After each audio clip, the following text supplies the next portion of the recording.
Mega প্রকল্প বাস্তবায়ন হলেও পটুয়াখালীর কলাপাড়ায় নারীদের কর্মসংস্থানের সুযোগ হয়নি, যে কারণে শিক্ষিত হয়েও বেকার হয়ে আছেন অনেক নারী। দিন দিন বাড়ছে দুর্ভোগ।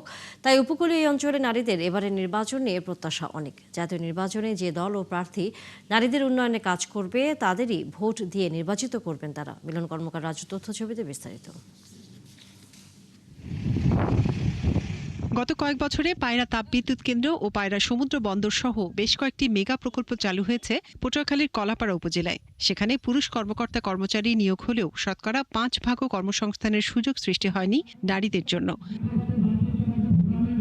শুধু মেগা প্রকল্পগুলো নয়, ছোট বড় প্রকল্পেও নেই নারীদের কর্মসংস্থানের ব্যবস্থা।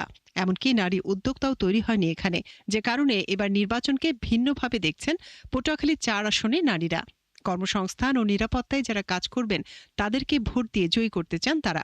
অনেক নারীরা পড়ে আছে, তারা কোনো কর্ম পাচ্ছে না, তাদের জন্য কিছুই করা হচ্ছে না।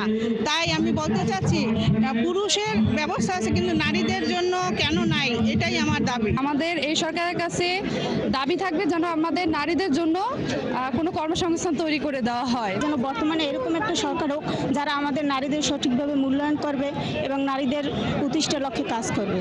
সাগর তীরবর্তী কলাপাড়া উপজেলায় ঝড় জলোচ্ছ্বাসের প্রভাব পড়ে গ্রামীণ কর্মজীবী নারীদের জীবনযাত্রায়। তাই এবার তারা বলছেন, যারা দুর্যোগ ও দুর্ভোগের সবসময় পাশে থাকবে তাদের পক্ষেই থাকবেন।